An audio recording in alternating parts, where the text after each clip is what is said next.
నమస్తే అండి. ఈరోజు మనం మన యొక్క ఆరోగ్యమే మహాభాగ్యం. ఆరోగ్యం మనకు శ్రేష్కరంగాను పదిలంగాను ఉంటే మనకు మించినటువంటి ఐశ్వర్యవంతులు కానీ సంతోషవంతులు కానీ ఉండరు.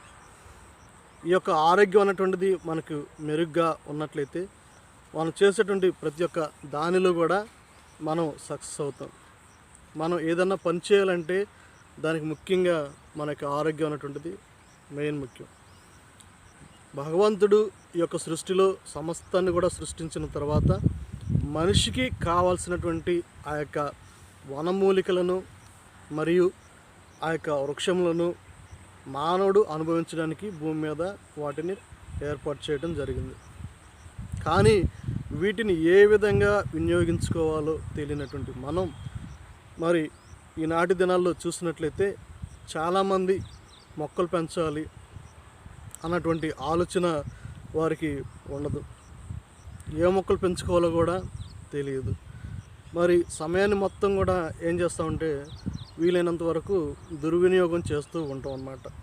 అంతేకాకుండా ఈ యొక్క మొక్కల గురించి ఆలోచించినట్లయితే పెరటిలో గార్డెన్లో పెంచుకునేటువంటి మొక్కలతో పాటుగా ఔషధ మొక్కలు కూడా కొన్ని ఉన్నాయి. మనం గార్డెన్లో కొన్ని మొక్కలు పెంచుకుంటాం, వాటితో పాటు ఈ యొక్క ఔషధ మొక్కలు కూడా కొన్ని ఉన్నాయి. వాటిని గురించి మనం చూద్దాము. ఈ వీడియో చూస్తున్నటువంటి మీరు ఈ యొక్క వీడియో నచ్చితే ఒక సబ్స్క్రైబ్ చేయండి, ఒక లైక్ చేయండి, మీ ఫ్రెండ్స్కి ఫార్వర్డ్ చేయండి. మరి ముఖ్యంగా ఇప్పుడు మనం కంటెంట్లోకి ప్రవేశిస్తున్నట్లయితే ఆరోగ్య మొక్కల్లో మనం కనుక చూడగలిగినట్లయితే మరి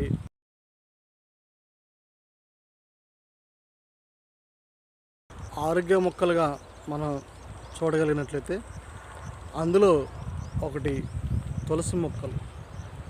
ఈ తులసి మొక్క ఆరోగ్యానికి చాలా ఉపయోగకరంగాను చాలా మేలుగాను ఉంటుంది. ఈ తులసి ఆకులను రోజుకి ఒక 10 ఆకులు కనుక తీసుకొని ఆ యొక్క రసాన్ని మనం కనుక మింగగలిగినట్లయితే ఎలాంటి అనారోగ్యాలకు గురి కాకుండా ఉండటానికి అవకాశం ఉంటుంది.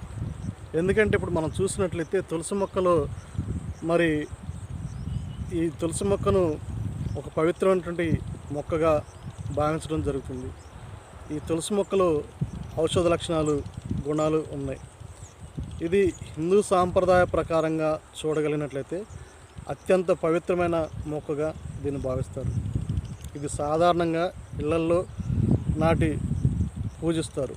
తులసి ఆకులు, కాండం, పువ్వులు మరియు గాలిలో కూడా ఔషధ గుణాలు ఉన్నాయని తెలియజేయటం జరుగుతుంది.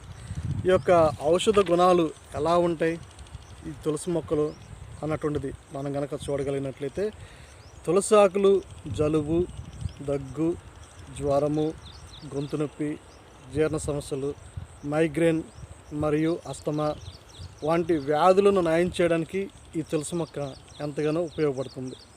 ఈ తులసిలో యాంటీ బ్యాక్టీరియా, యాంటీ వైరస్ మరియు యాంటీ ఫంగస్ లక్షణాలు అన్నటువంటి ఉన్నాయి. కాబట్టి ఇది మరి ఔషధ గుణాలు మరి ఎక్కువగా ఈ జ్వరాలను వీటిని తగ్గించడంలో ఫీడ్స్ జీర్ణ వ్యవస్థలకు ఎంతగానో ఉపయోగపడుతుంది.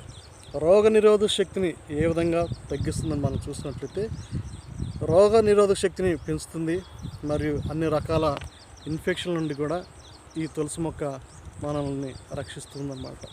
కాబట్టి ఇది చాలా ఉపయోగకరంగాను మనకి ఉంటుంది. అంతేకాకుండా ఈ తులసి మొక్క మన యొక్క నివాసంలో మనం ఉండేటువంటి పరిసర ప్రాంతాల్లో కనుక ఉండగలిగినట్లయితే వాతావరణాన్ని మంచి ఆక్సిజన్ కూడా మనం దీని ద్వారా పొందవచ్చు అన్నమాట. తులసి మొక్క గాలిలో కలిసినప్పుడు కాలుష్యాన్ని తొలగించి ఆక్సిజన్ని ఈ తులసి మొక్క రిలీజ్ చేయడం జరుగుతుందన్నమాట. మరి ఆధ్యాత్మికంగా మనం కనుక చూడగలిగినట్లయితే హిందువులకు తులసి మొక్క ఒక పవిత్రమైనటువంటిది. ఇది లక్ష్మీదేవి అవతారంగా భావించబడుతుందన్నమాట. దీనిని హిందువులు ఎక్కువగా ఈ యొక్క తులసి చెట్టుని పూజిస్తూ ఉంటారన్నమాట. వాస్తవానికి మనం చూసినట్లయితే ఈ యొక్క తులసి మొక్క అన్నటువంటిది మన యొక్క నివాసంలో ఉత్తరాన లేదా ఈశాన్య భాగంలో ఉంటే మంచిదని మరి వారి యొక్క అభిప్రాయాలను కూడా తెలియజేస్తూ ఉంటున్నారు. ఈ తులసి మొక్కను మనం ఏ విధంగా రక్షించుకోవాలి, ఏ విధంగా చేయాలి అని మనం చూసినట్లే తులసి మొక్కకు ఎక్కువగా సూర్యరశ్మి అవసరం. సూర్యరశ్మి తులసి మొక్కకు ప్రతినిత్యం కావాలి. సమయానికి తులసి మొక్కకు మరి నీరు అందించాలి. మొక్క చుట్టూ మట్టిని శుభ్రంగా మరి ఎలాంటి ఆ యొక్క పాదుల రూపంలో చేయగలిగినట్లయితే అది మంచిగా పెరగడానికి అవకాశం ఉంటుంది. మొక్క ఎండిపోతే దానిని వేరే మొక్కలతో మార్చాలి. ఎందుకంటే తులసి మొక్క ఎండిపోయిన తర్వాత, పాడైపోయిన తర్వాత దాన్ని అక్కడ ఉంచకూడదు, తీసి ఆ ప్రాంతంలో వేరే మొక్కలు పెట్టాలి. ఈ విధంగా మనం తులసి మొక్కలను కనుక మనం నాటి మన పరిసరాల్లో కనుక మనం ఉంచుకోగలిగినట్లయితే మనకి ఆరోగ్యానికి, వాతావరణానికి, రోగ నిరోధక శక్తిని ఎదుర్కోవడానికి ఎంతగానో సహాయపడుతుంది. ఈ యొక్క వీడియోని చూసినటువంటి మీరు ఈ వీడియో నచ్చితే ఒక సబ్స్క్రైబ్ చేయండి, ఒక లైక్ చేయండి, మీ ఫ్రెండ్స్కి ఫార్వర్డ్ చేయండి. Thank you.